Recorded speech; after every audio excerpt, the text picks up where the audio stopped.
काम करते हैं, आशीष चतुर्मोता को जोड़ते हैं इस डिस्कशन में। आशीष चतुर्मोता हमारे साथ जुड़ चुके हैं। और आशीष नमस्कार। आशीष, पेन है मार्केट्स में और अब हम निफ्टी बैंक स्पेशली ये जो कल से पेन दिखा रहा है 50,000 की ट्रेजेक्ट्री को तोड़ने के बाद ऑलमोस्ट 100 डेमा का वॉल्यूशन यहाँ पे हो चुका है। अभी जो प्लेसमेंट है मार्केट की लग कैसी रही है? एफआईएस का नेट शॉर्ट में आ जाना काफ़ी बड़े अंतराल के बाद अभी यहाँ से थोड़ा सा मतलब रिट्रेसमेंट पॉसिबल है? और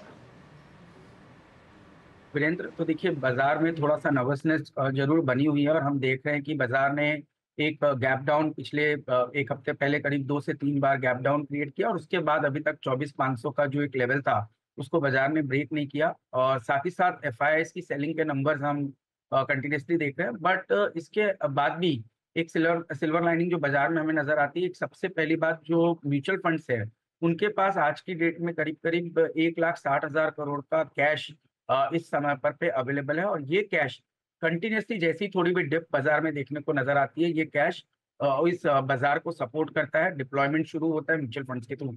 साथ ही साथ अगर से सिप के आप नंबर्स देखेंगे तो ये इतने एग्रेसिव है कि हर मंथ आप देख रहे हैं 25 से 30,000 करोड़ की सिप कंटिन्यूसली बाजार के अंदर में हिट कर रही है, तो एडिशनल फ्लोज बाजार को सपोर्ट कर रहे हैं। साथ ही साथ एमएससीआई का जो रिजिक हुआ इसके अंदर में करीब $5 बिलियन का इनफ्लो बाजार के अंदर में देखने को मिल सकता है, इवन फ्रॉम एफआईआई पर्सपेक्टिव। और चौथी बात जो हमें लगती है वो है इंटरेस्ट रेट। अगर से यहाँ से इंटरेस्ट रेट कट होना शुरू होता है तो ये हमें लगता है कि इंडियन मार्केट्स के लिए भी एक बहुत पॉजिटिव साइन रहेगा, क्योंकि तब हम देखेंगे कि एफआईआई के इनफ्लोज बाजार में आते हुए नजर आ सकते हैं। तो बावजूद उसके कि थोड़ा सा टेक्निकल सेटअप इस समय पर कमजोर बना हुआ है और बाजार अपने क्रिटिकल रेजिस्टेंस को जो कि 24,500 का लेवल है इसको क्रॉस नहीं कर रहा, पर उसके बावजूद भी हर डिप पे आपको बाइंग इंटरेस्ट देखने को नजर आ रहा है, क्योंकि एक सिग्निफिकेंट अमाउंट ऑफ लिक्विडिटी बाजार को इस समय चेज करती हुई नजर आ रही है।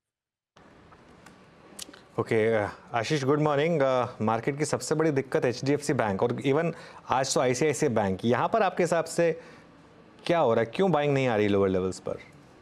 बिल्कुल, तो अनुज गुड मॉर्निंग। और आपने भी इस बात की कई बार चर्चा की होगी और ये बहुत ही कॉमन फिनोमेना इस समय जो बैंक्स में बढ़ रहा है। एक तो निम्स के अंदर में थोड़ा सा हम देख रहे हैं कमी आ रही है, क्योंकि डिपॉजिट के जो फ्लोज हैं वो बैंक की तरफ बहुत एग्रेसिवली नहीं जा रहे, जिसके चलते डिपॉजिट के रेट्स कहीं ना कहीं बैंक्स को बढ़ाना पड़ रहा है। तो एक उसकी वजह से निम्स में कंप्रेशन आ रहा है। दूसरा, क्रेडिट टू डिपॉजिट रेशियो जो है वो बहुत कंफर्टेबल पोजीशन पे नहीं होने की वजह से भी एक बैंक्स के अंदर में थोड़ा सा क्रेडिट ग्रोथ का चैलेंज आने वाले समय में आ सकता है। अभी तक तो हम देख रहे थे कि सिस्टम लोन ग्रोथ 16-17% के आसपास आ रही थी, पर अगर से डिपॉजिट का स्लो डाउन शुरू होता है तो उसके प्रोपोर्शनेट में आपका जो क्रेडिट ग्रोथ है उसमें कमी आ सकती है। तो इन दो कारणों से आप देख रहे हैं कि जबकि बैंक एक बहुत ही कंफर्टेबल वैल्यूएशन जोन में खड़े हैं, जहां पर आप देख रहे हैं कुछ प्राइवेट बैंक्स जो कि क्वालिटी बैंक्स है, जहां पर पे नेट एनपीए के नंबर भी काफी लो रहते हैं, क्रेडिट ग्रोथ स्ट्रांग है, valuation 2.5 time price to book पे ट्रेड कर रहे हैं, उसके बावजूद भी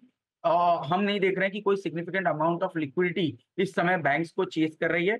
और जबकि ये एक ऐसा पॉकेट है जो करीब करीब 28 से 30% पूरे इंडेक्स को कंट्रीब्यूट करता है बैंकिंग एंड फाइनेंशियल्स का, पर उसके बावजूद भी हमें ये फ्लो नहीं देख रहे हैं, क्योंकि ये निम कंप्रेशन और क्रेडिट टू डिपॉजिट रेशियो ये कंफर्ट क्रिएट नहीं कर रहे हैं। तो मुझे लगता है कि बैंक्स एक इनलाइन परफॉर्मेंस देंगे। इस समय कोई बड़ा आउट परफॉर्मेंस बैंक्स का इंडेक्स के सामने होता हुआ हमें नजर नहीं आता। तो मुझे लगता है कि more to do with inline, एक इक्वल वेट जैसी पोजीशन इस समय पे हम रखना चाहेंगे रेदर देन सिग्निफिकेंट ओवरवेट। जबकि वेट के हिसाब से बैंक्स एक सिग्निफिकेंट ओवरवेट रखते हैं इंडेक्स में, पर हमें नहीं लगता इस समय पोर्टफोलियोज में ओवरवेट होने की जरूरत बैंक्स में कहीं भी नजर आ रही है।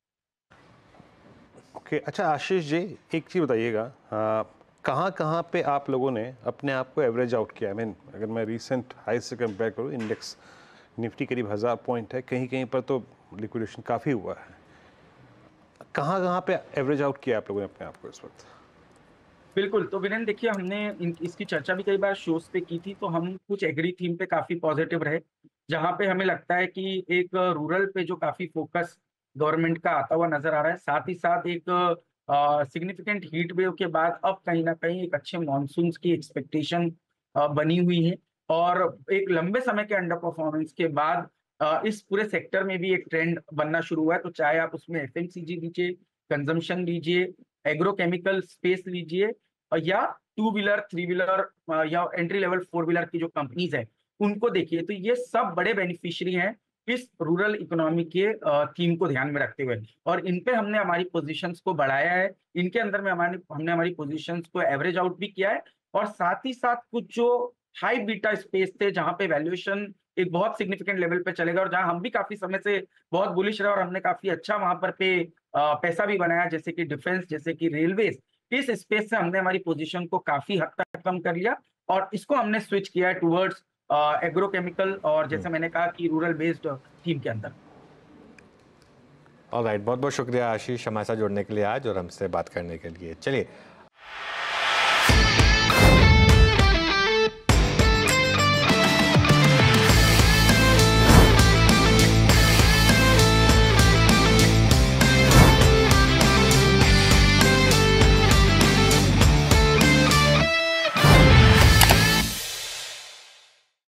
बता दें कि मनी कंट्रोल पर दिए गए विचार एक्सपर्ट्स के अपने निजी विचार होते हैं।